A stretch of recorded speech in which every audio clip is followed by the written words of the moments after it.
to the left a little bit more. Yeah, that should be good.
us the thing yet. You want to do one more short tune and then solar. Yeah. Short one? Okay. Solar? Yeah. Head in a solo or solar? Yeah. We'll take a solo. Yeah. Just one solo? Okay. We'll do two. 1, 2, 1, 2, 1, 2, 2.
Friends and graduates, good afternoon and welcome to Tufts University and the Baccalaureate ceremony.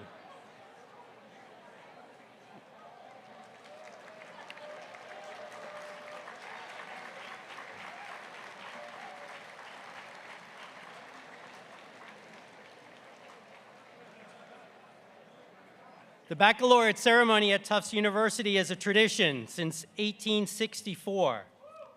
We invite you now to please rise in body or in spirit as we welcome the Baccalaureate Platform Party, members of the faculty and administration, deans, the senior baccalaureate leaders, and Wendell Phillips Speaker, the university chaplains, the provost Caroline Janko, and our president Sunil Kumar.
Greetings of Pax et Lux, peace and light, and welcome to the Tufts University Baccalaureate ceremony in celebration of the class of 2025. Welcome graduating seniors, welcome families and friends, welcome faculty, administration, staff, and welcome to all joining us on the live stream. Today we continue a tradition that has been a part of commencement weekend at Tufts for 160 years. Once a Christian worship service reflecting the Universalist heritage of our founders, we now gather for a baccalaureate ceremony planned by seniors and our multi-faith chaplaincy. This is a moment. Before the university-wide commencement celebrations tomorrow, for this class, your class, to be together as one, to pause, reflect, and give thanks for all of the ways you have lived and learned together these past years.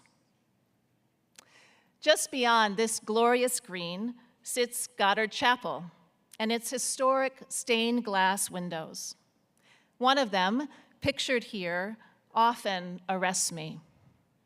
I wonder about the artisans who designed and hand-painted the window, etching multicolored hues onto glass oak leaves, acorns, sky, and sunbeams. And I see that these artists were not just creating a gorgeous piece of art, they were telling a story. The wreath of leaves surrounding a scroll evokes the prophet Isaiah's promise and call to his community that they would one day become oaks of righteousness. This window was designed to honor two Tufts founders, and today I read it as an invitation to each of us to become oaks of righteousness, people who bind up the brokenhearted, who repair our communities and our world, who raise each other up. At its heart, this baccalaureate ceremony is about raising one another up, raising up every graduate, faculty, staff devoted to your learning and flourishing, the beloved family and friends who have supported you along the way, and finally, raising up the wisdom and values you've developed here and will take with you always.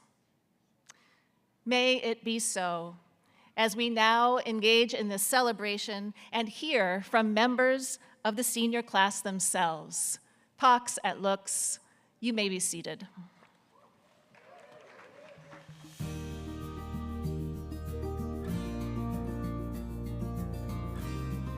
One of my favorite Tufts memories is from our first year. There was this big blizzard. None of us had sleds, so we used like suitcases, cardboard boxes. Everyone just went outside, started to build snowmen. It was just a really fun experience. In my first hour at Tufts, we played the shoe game. It was this huge icebreaker, and I will never forget how absolutely terrified I was, but also so excited and enthusiastic to meet all of those wonderful people and get my Tufts journey started. One of my favorite memories of Tufts is definitely being part of my dance team, Coco, and going to our first competition, the Battle of the ASOs in Northeastern. My favorite Tufts memory is the Muslim Students Association's Interfaith Iftar, where students from all walks of life came together and shared a meal. And it just really reminded me of our shared sense of unity and solidarity and our ability to learn across our differences. My favorite Tufts memory happened in Cousins Gym my sophomore year when my basketball team won the NESCAC championship. My acapella group S Factor, we went to the Tisch Library Takeover to play laser tag with our sister group Essence. I'll never forget the spring fling during my freshman year. The way the entire Tufts community came together, the music, the laughter, the fun, everything was very beautiful. My favorite Tufts memory is being able to go to Uganda as a part of the Laylaw program. One of my favorite Tufts memories is the Tufts and Talwar program and hiking up a huge mountain and just looking around it with all my friends I had made my first year at Tufts. My favorite Tufts memory is probably Interfaith Student Council bonding my sophomore year. was amazing, and I'm still really good friends with a lot of those people. Last year we had, the eclipse, and I remember everybody coming out to Pres Lawn. I could just kind of feel the energy, and it was super cool. It was kind of like the start of spring. My favorite memory at Tufts was my freshman year illumination ceremony. Being on the Pres Lawn with all the other freshmen was such a special and momentous occasion. My message to the class of 2025 would be to keep seeking out the communities where you feel like you belong and you feel like you can contribute and you feel like you can learn from. Really remember what Tufts has taught you along the way in terms of being able to speak up when you see something wrong and bringing those values to either your workplace or your next schooling or wherever you end up. Use the experiences, knowledge, and tools that you've gained at your time here at Tufts to advance change in your own communities through your careers and through the choices that you make. Stay true to yourself, stay true to your beliefs, and stay true to the people that you care about and that care about you. You have plenty of time to take your time, but not a lot of time to waste. So use your time wisely. Life moves fast, so make sure to take a break, get some sleep, and be proud of everything you've accomplished. Find your purpose, know what fulfills you, and do what you love. Don't let the fear of rejection stop you from pursuing opportunities. We're young, we're here to make mistakes, to learn from them, and be very proud of where you are right now and all the work that you have put in. My advice for the class of 2025 is to always smile and wave at people who are familiar to you in public, even if they're not your friends yet. I just hope that all of us can keep our minds open to new conversations and new perspectives and lessons and ultimately new communities as we move into our post-grad lives. Now more than ever, we are seeing just how important scholarship and education are and just how under threat they are, and that they wouldn't be threatened if they weren't important. Just take every day one step at a time, lean on each other, and have courage. We had a strange and difficult time here, and we're graduating into a strange and difficult world. And I'm really proud of everything that we've accomplished, and I'm excited to see what we do in the future. I just want to say thank you to my fellow classmates, professors, everybody who helped make Tufts what it is for me. I just want to leave you guys with a message of hope and strength, and that in wherever you are in your next steps, we can do this.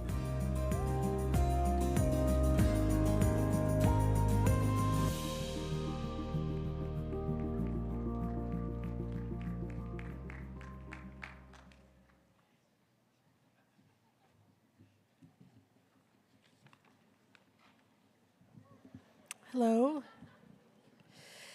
Thank you, seniors, for that wonderful video, and thank you to all of you.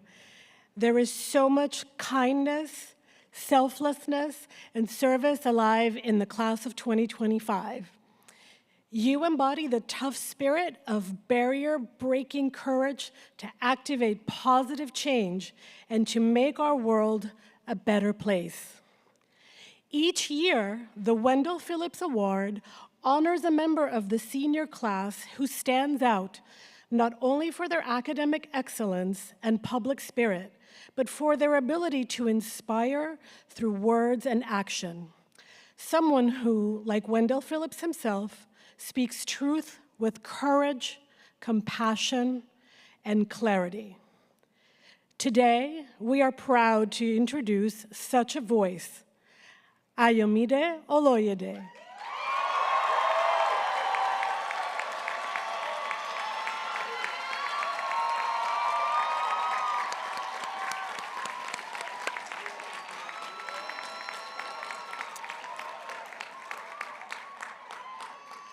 He is a member of the class of 2025 and this year's Wendell Phillips Speaker. Ayo's story is one of leadership, resilience, and a deep-rooted commitment to justice.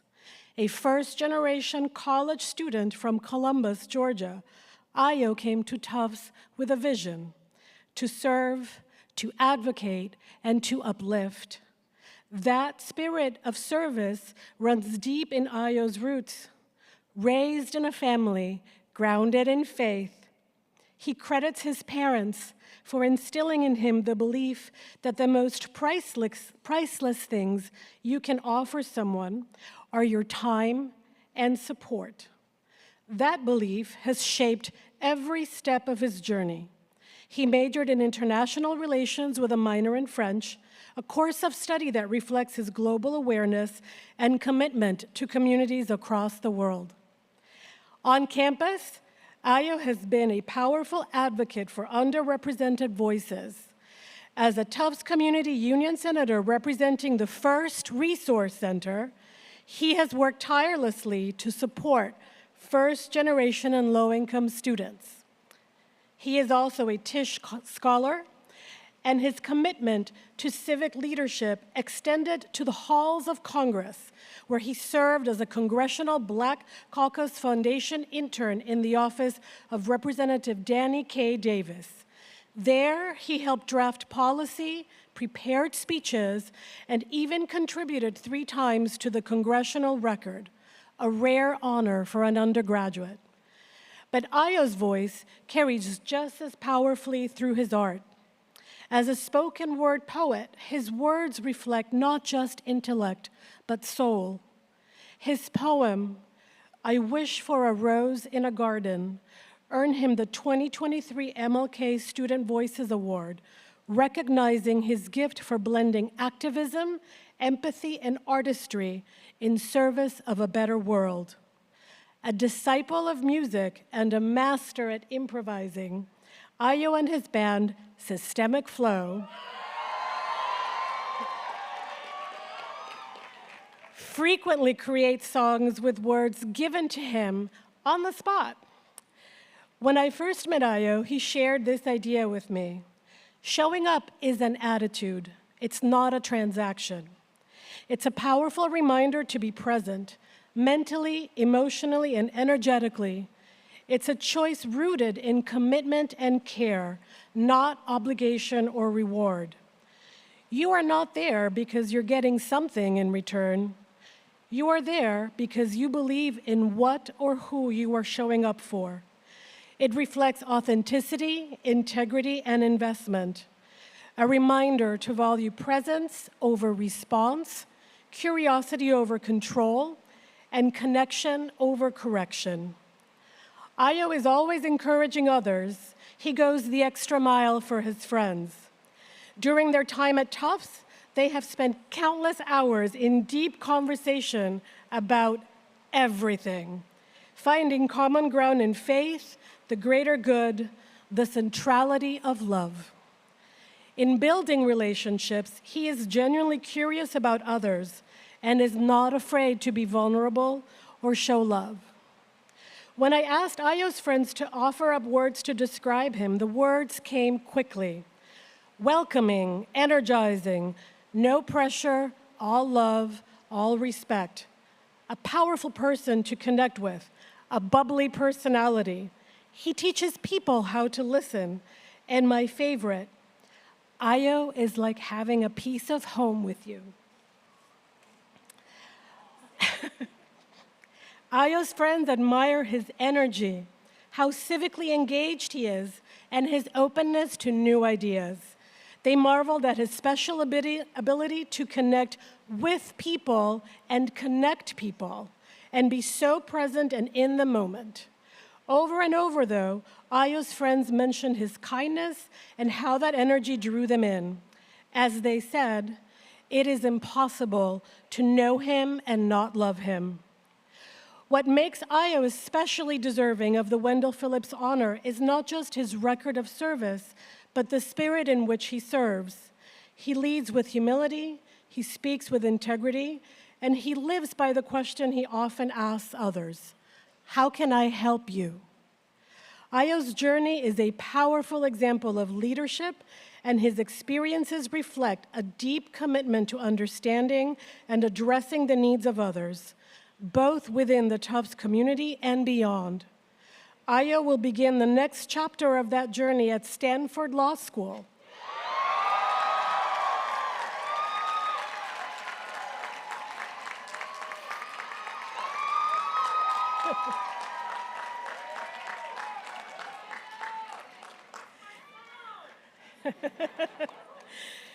Where he plans to continue his work at the intersection of justice, human rights, and public service. He has the power to uplift and inspire people. He exudes positivity and lives his passions for justice and belonging in all that he does. He is authentic and genuine and empowers his communities.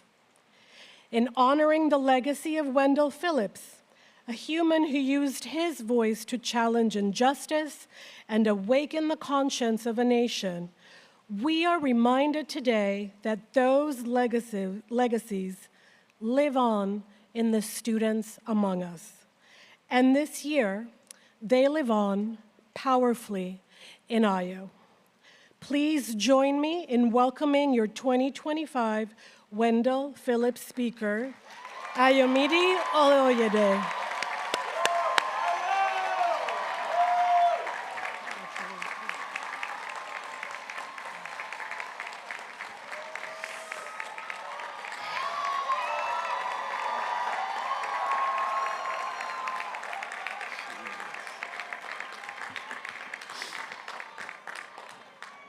Wow. Good evening, everyone. Look, I know it's raining. Good evening, everyone. Thank you. Look, I'm going to do my best to make this speech worth getting wet for. We're going to see what happens, all right? Just walk with me here, all right? Okay. Look, thank you all for being here today.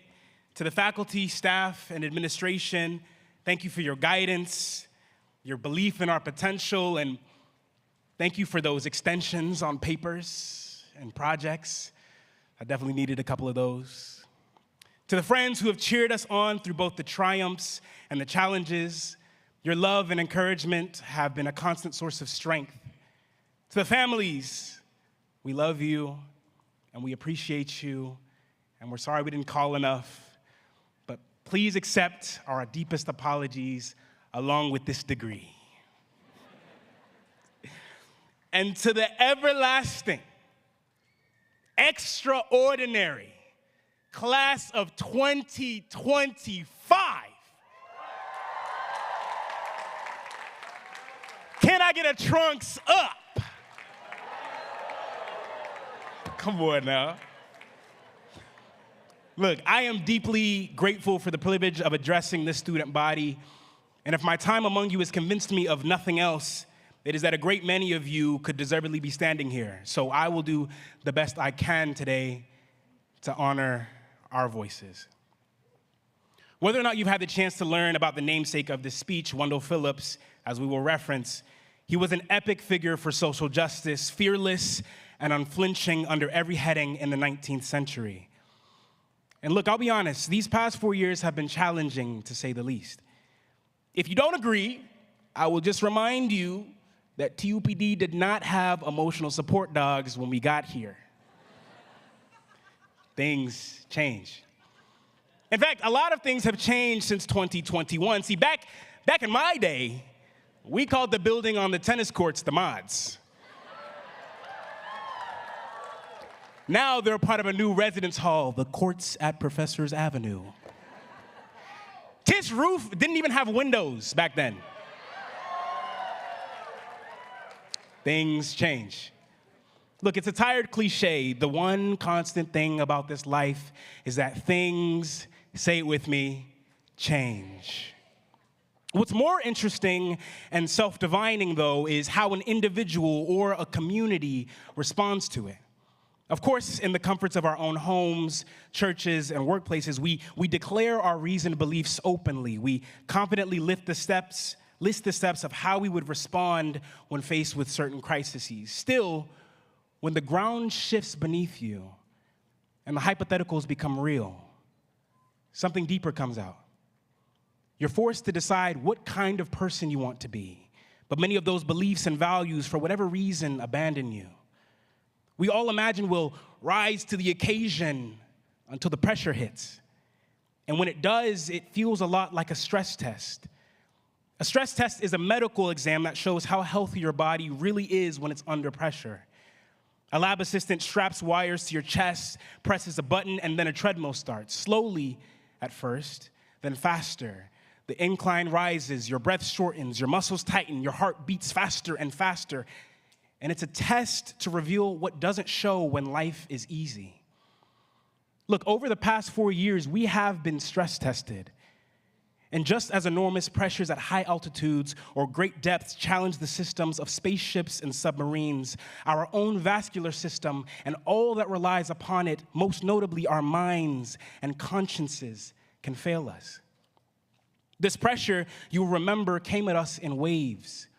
A pandemic disrupted our lives. Mass shootings bloodied our schools and concerts. Vying political forces upended our capitals. Wildfires incinerated our towns and homes. Our own Rumaisa Ozturk was taken off of our streets by 6 masked people and kept in Louisiana for 6 weeks.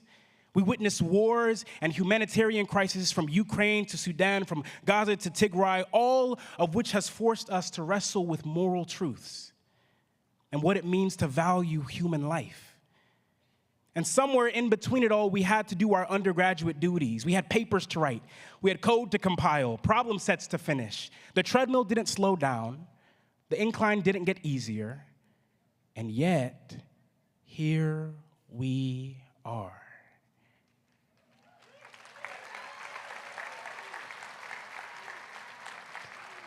We rose. We showed up. We didn't just keep our heads down for the past 4 years and just study. We lived. And we made time for bingo. But the world outside this campus didn't just pause for us. The pressure never fully let up.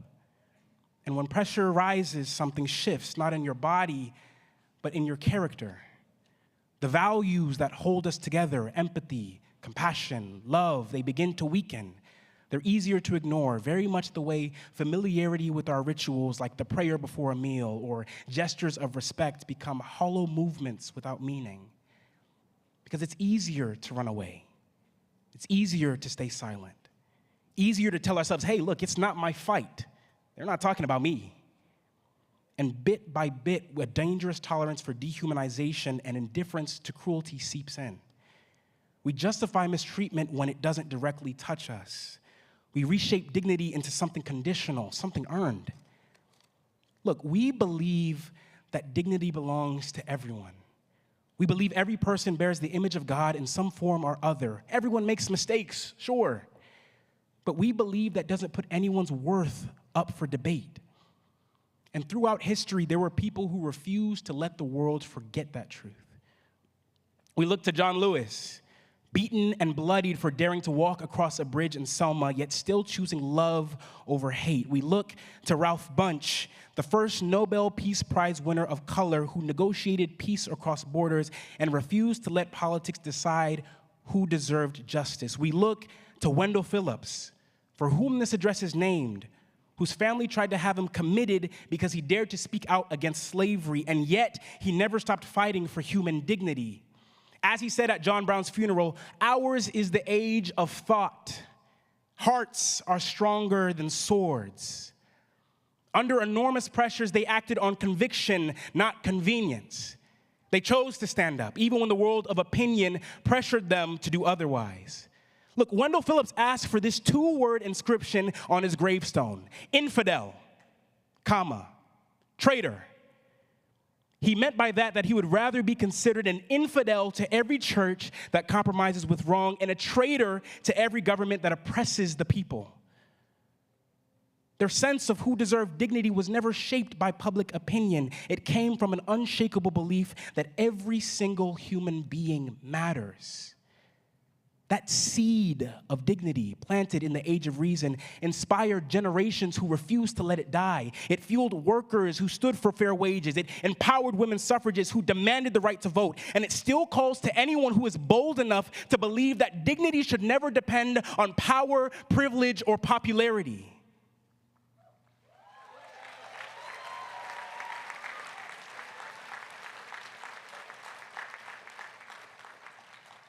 We cannot lean on convenience. We can't. We ought to operate on conviction, not just when it's easy or cheap, but when it's frightening and costly.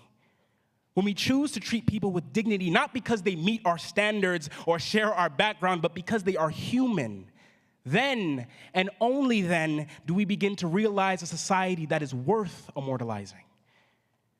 We don't have to look much further than Barnum, right behind you, to see what a mindset like this can create.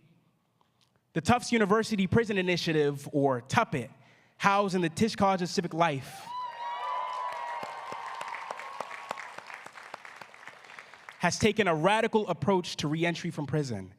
It looks at people and says, I don't care what you've been, where you've been, or who you are. You deserve the same love and respect as everyone else, not because you're perfect, but again, because you're human. By offering people who are directly impacted by the carceral system a pathway to continue to higher education, TUPIT is offering degrees, but it's also offering dignity. It's unflinching in its resolve to uphold humanity with no prerequisites. Look at my lips. That is radical. For TUPIT, a prison system that focuses more on locking people up than helping them grow is agitating. So they've tailored their mission, their essence, their work to deal with that agitation. This is a model for how we should approach life beyond this campus.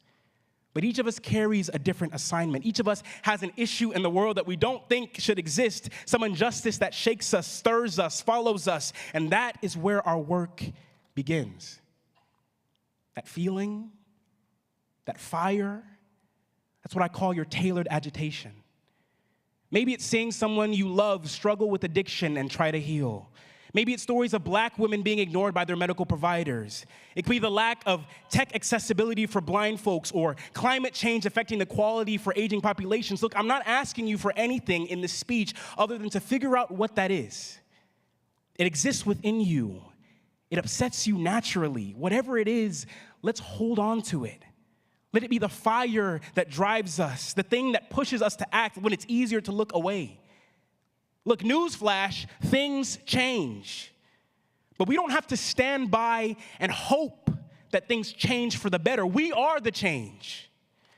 So how will we respond? This question isn't new, and so it's only right we let Wendell Phillips have the last word for us this day. While speaking at the 1855 Dartmouth College commencement, he turned to his audience with these closing words. He believed that servility, the tendency to please others at the expense of what's right, was the great danger of the American scholar. He warned that as the politician, the press, and even the pulpit had failed in their moral duties, we must place our hope in the scholars of the country. He closed with this challenge, that the scholars should leave the height of contemplation and come down into the everyday life of the people. We can't just stay in libraries or classrooms thinking big thoughts. We've got to step down into the real life and help people. So trunks up indeed, and do go off on your far-flung ambitions to make your fortunes and your fame, but just remember, though P.T. Barnum gave us the circus, it's Phillips and the host of others who endured seismic pressures and personal sacrifice to make real lives better. They point the way. That's our compass, and we cannot avoid these responsibilities. Thank you.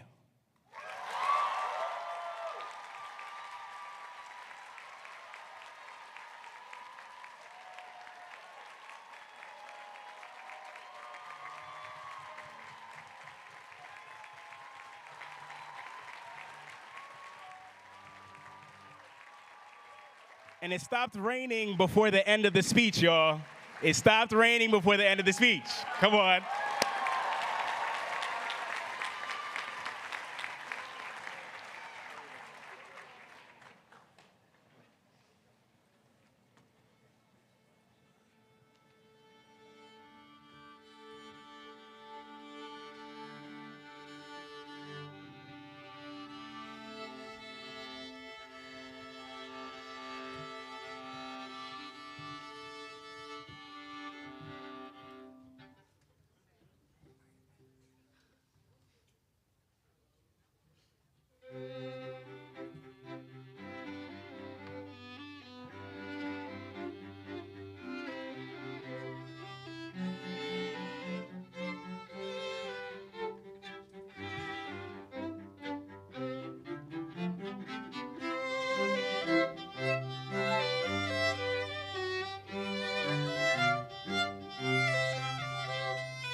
I'm proud to introduce the university president.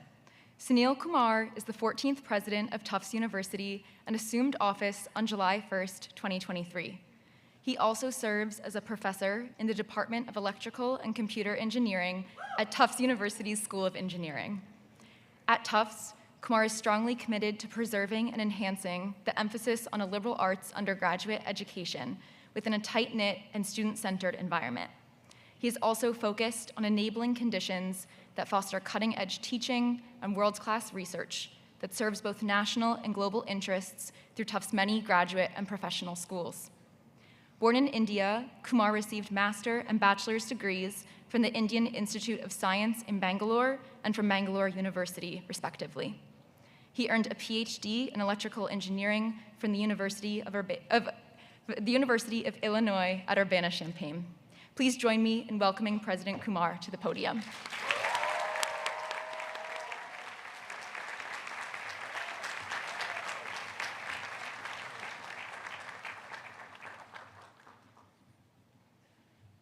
Thank you, Eva, for that introduction. I'm not going to try and outdo Ayo. That would be an exercise in futility. A warm welcome to family, friends, colleagues, guests, and most importantly, the class of 2025.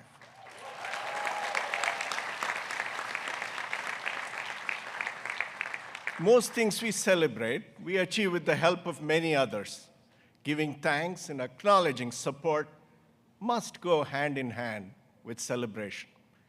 Therefore, before I speak to the class of 2025, let me take a moment to ask the class of 2025, to recognize those who have made this day possible for them.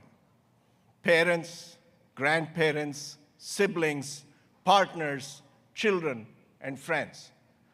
Your teachers, members of the faculty, deans, coaches, advisors, and staff. Graduates, please stand and applaud these individuals who have contributed to your many successes.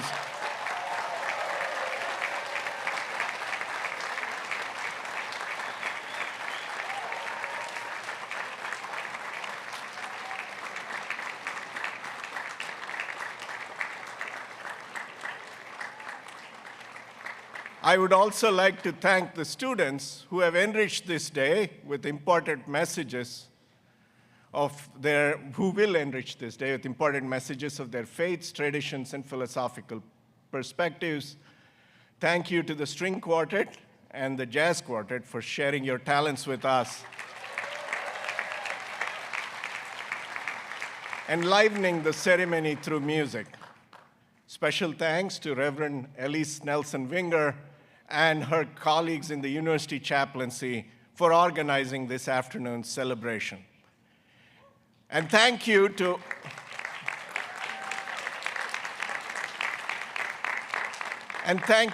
the staff from across our operations and commencement planning teams for making it possible to bring the Tufts tradition outside to the academic quad for the first time, which the heavens rewarded, unfortunately, with rain.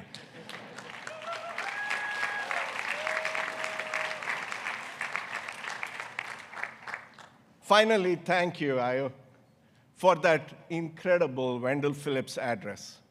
You're an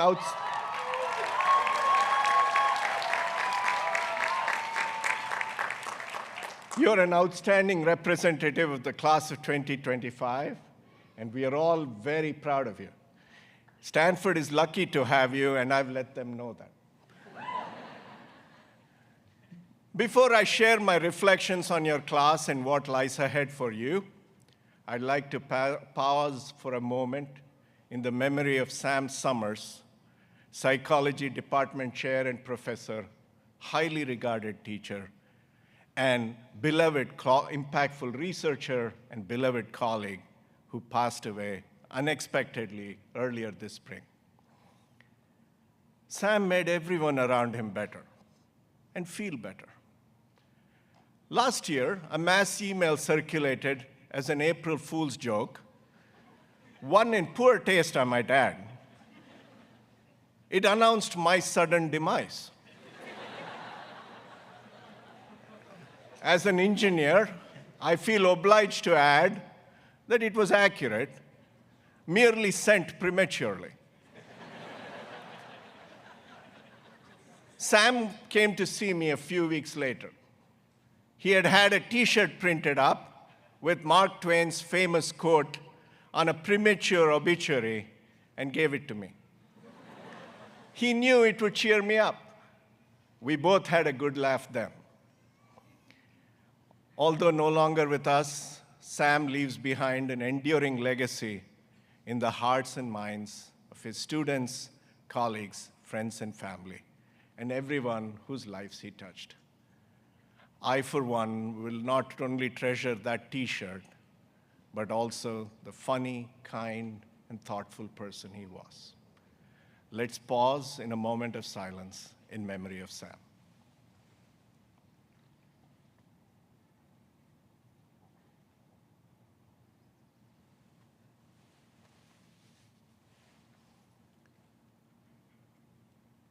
Thank you. As you can imagine, I'm asked from time to time to define the mission of Tufts University. Without hesitation, I reply, to educate responsible leaders and to do more than our fair share towards addressing the world's most pressing problems. To date, no one has quibbled with that definition. It's a comforting one after all, like mom and apple pie. But the skeptic in you is probably asking, what does it take to be a responsible leader? And has Tufts done enough to prepare us for this aspiration? Such skepticism is good for you. I take these questions very seriously. To me, a leader is one whose actions will affect many others, and not necessarily always in a positive way, even when the actions are well-intentioned. I realize that this is a very operationally biased definition of leadership. This bias reflects my academic training. As I mentioned just a few moments ago, I am an engineer after all. The relationship between actions and consequences is an incomplete and complicated one. Sam Summers' sudden passing is a stark and stunning reminder of our limited agency in this world. We do not control outcomes. One of the most cited lines from the Bhagavad Gita, the essential part of the Hindu scripture, reads, Karmanye vadikaraste ma phaleshu kadachana. It translates to, you have the right to act, but never to the fruits of such action. We have no rights to outcome. Knowledge and expertise help limit the uncontrolled parts of outcomes, but they persist nonetheless. A responsible leader acts knowing full well this limitation on agency. The leader relies on knowledge and expertise, especially of those who have dedicated themselves to acquiring such expertise. Bad outcomes cannot be solely attributed to limited agency. We are fallible and we make mistakes. Quite often, these errors are caused by hubris.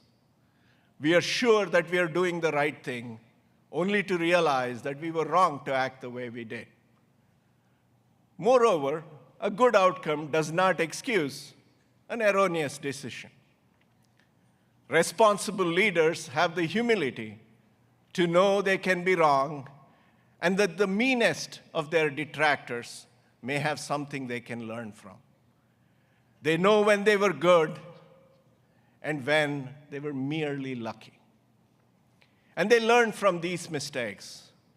I know, I certainly have.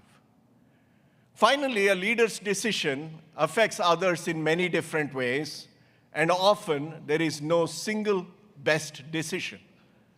To pick among several less than ideal alternatives, one has to rely on one's values and principles.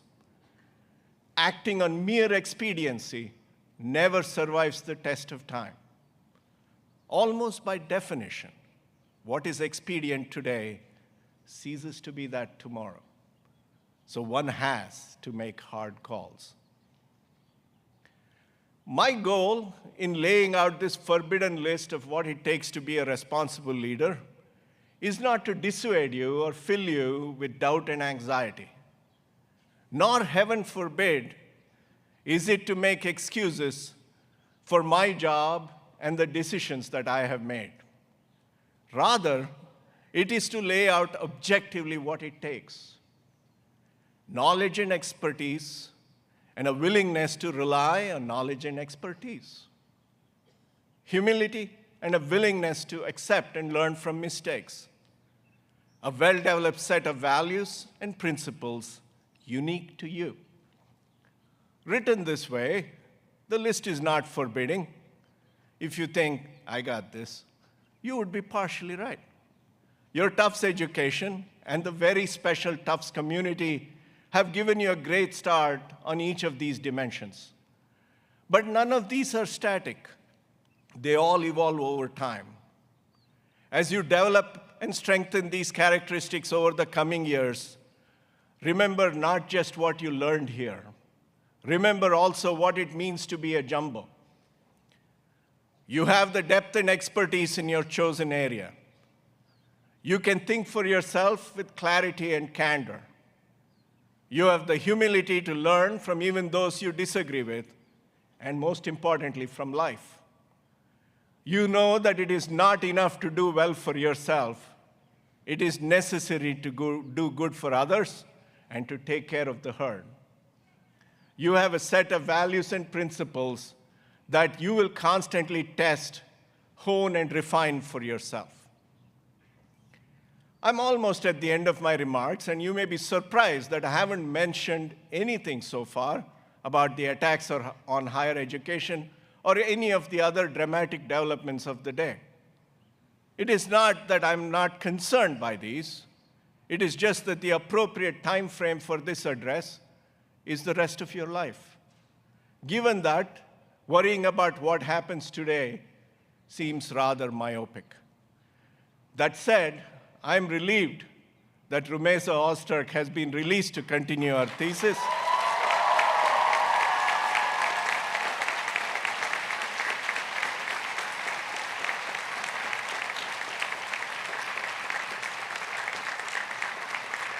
I'm glad the university and the Tufts community was able to help her case through sworn declarations and other support.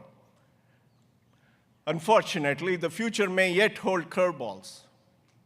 One of my favorite movies is Bridge of Spies, a Cold War thriller. In it, a Soviet spy, played by Mark Rylance, is caught in the US. His lawyer asks him if he's worried. Rylance replies in a flat monotone, "Would it help?" When thrown a curveball, the key for a responsible leader is not worry, but preparation and considered action. And you are ready now, and you will be even more ready in the coming years to prepare yourselves and act in a considered and thoughtful manner when you're thrown curveballs. For its part, the university will continue to act in a manner that maximally furthers its mission of educating responsible leaders and doing more than its share of addressing the world's greatest challenges, while doing the very best it possibly can for every member of the herd. And we have you, our responsible future leaders, to count on. Go Jumbos, now and forever.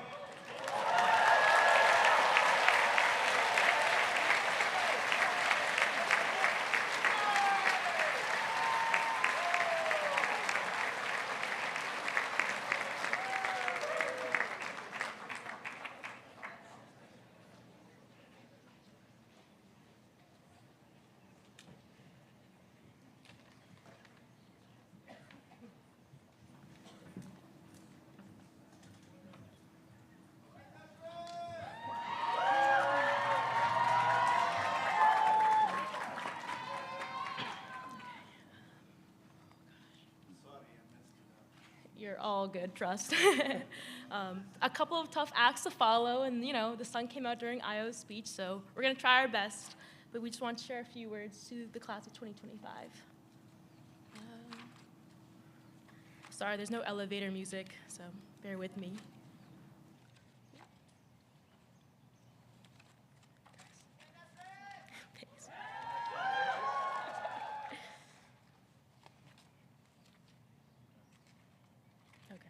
We got it, all good.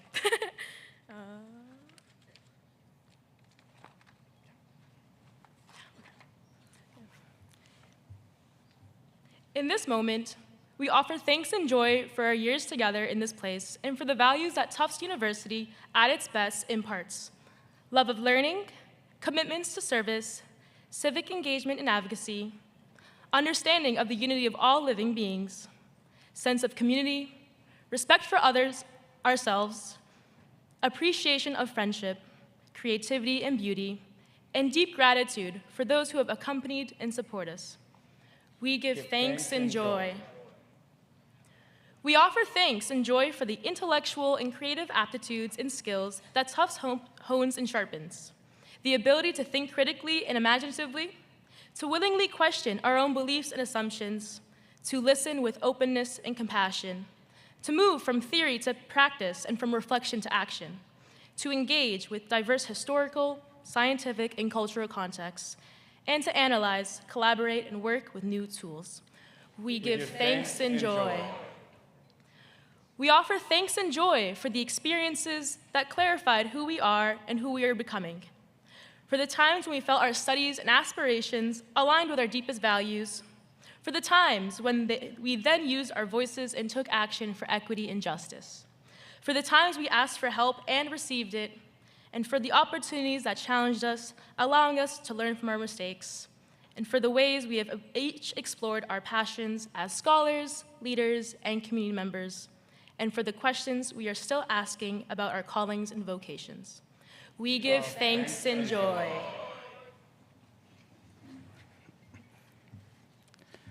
We offer thanks and joy for the conversations that helped us understand ourselves and connect with those around us.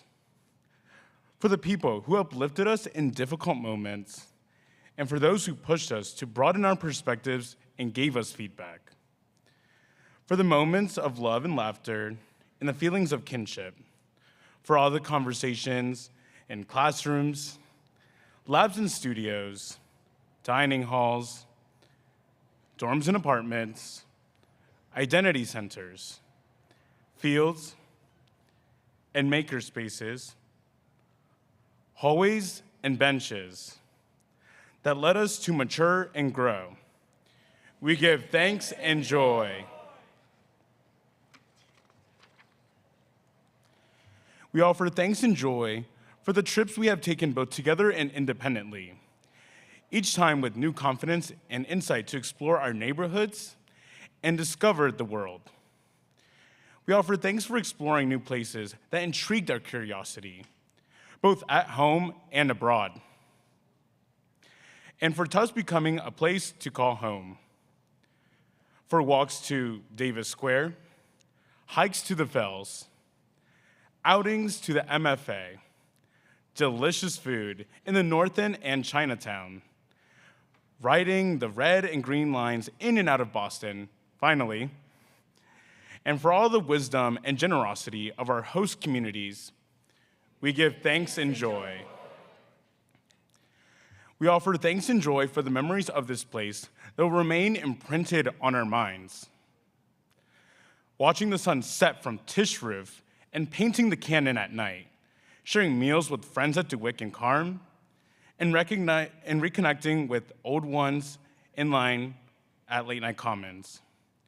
Cheering on our athletes and being dazzled by our friends who light up the stage, picnicking on and sledding down Press Lawn and listening to live music on the quad, and seeing the sun come up while studying a little and laughing a lot. For these and every gathering that brought us together, we give thanks and joy. We offer thanks for all those who have helped us on our way, for the guidance and support of our faculty, lecturers, advisors, and peers, for the compassion and encouragement of our chaplains, coaches, and mentors, for the innovation and perseverance of every person who helped us adjust to college life during the COVID-19 pandemic. We offer thanks for the often unsung heroes across the Tufts community who have made our lives possible day to day. Dining workers, custodians, counselors, mental health workers, and staff. And for the care and patience of our families and friends, near and far, as well as those who are no longer with us, but present in spirit and love. We give thanks and joy. Finally, we offer thanks and joy for the resilience and purpose that our class has shown in our time at Tufts, for all the ways we met the moment, personally and communally, for times we offered care in the midst of pain and uncertainty, for each act of kindness that enabled us to uplift one another, and most importantly, for all the people who will shape our lives forevermore. From our first friends at Prio and Orientation Week to those we're celebrating with this senior week, and all the people we've met along the way, for all these things and more, we offer thanks and joy.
I want to share a few words with you from this Sanskrit text called Subhasitam. Your knowledge and skills cannot be stolen by a thief or a king. The more you share it, the more it's measured. Wherever you choose to go from here, remember, your knowledge and skills learned at Tufts and throughout your life will remain with you. You will always have your place in this world wherever you are. So please, take your time for yourself and find what you really enjoy doing as a person.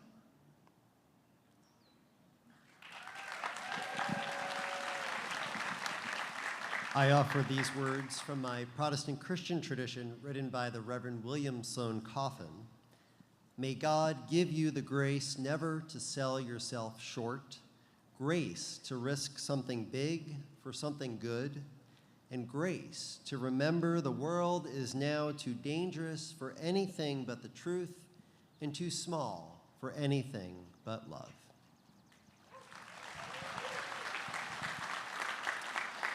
Indeed, our reality is marked by deep injustice and unrelenting change.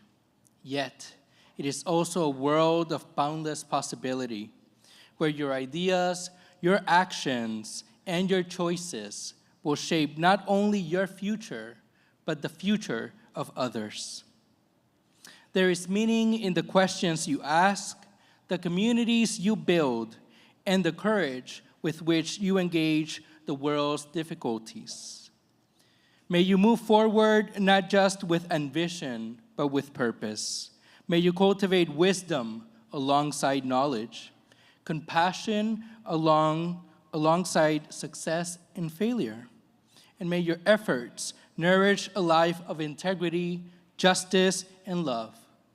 A life that contributes to the great and unfinished work of building a better world for all. Que así sea, may it be. Ashe.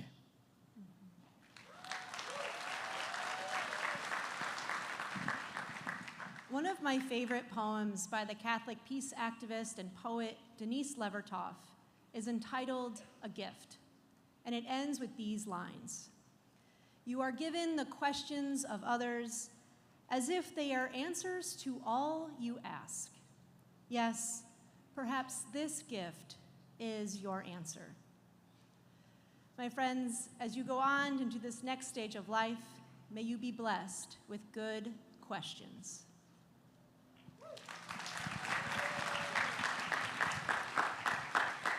As you embark on this new journey, may Lord Ganesha, God of wisdom, prosperity, and new beginnings, remove all the obstacles from your path.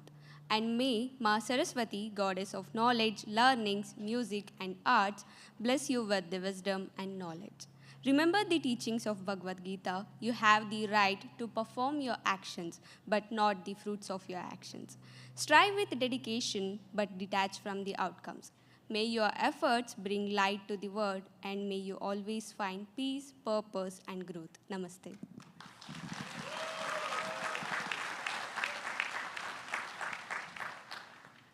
I offer you a collection of the words of the Muslim mystic Rumi, who says, "You are not meant for crawling. You have wings. Learn to use them and fly. There is a life force within your soul. Seek that life. There is a gem in the mountain of your body. Seek that mine. Traveler, if you are seeking, don't look outside. Look inside. Everyone has been made for some particular work, and its desire has been put in every heart. Achieve some perfection yourself, and don't fall into sorrow by seeing the perfection in others. Don't be satisfied with stories of others. Unfold your own myth."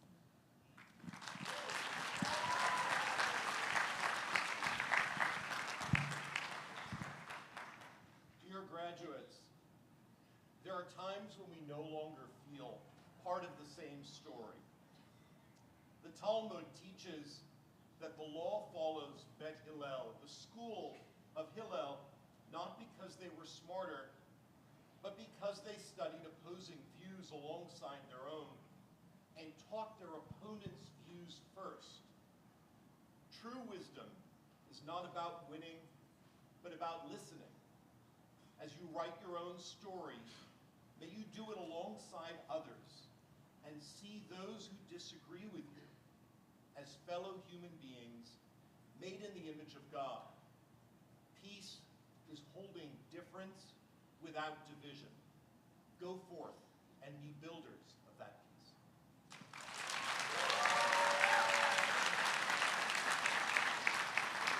As we go on our way, may all these blessings go with us. May the peace and light rooted in all of our traditions of practice, belief, and belonging ever guide us. And may the coming hours of food, friendship, parties, and packing, joy and tears gird you for what's ahead. For while each of you is called, as an age-old prayer affirms, to ventures of which we cannot see the ending, by paths yet untrodden, through perils unknown, you will never go it alone. All of these people here, in body and spirit, your classmates, professors, family, and friends, they've got you and always will. So go now in love and gratitude for this time together, and get ready to gather again on Pres Lawn by candlelight for illumination. The celebrations continue.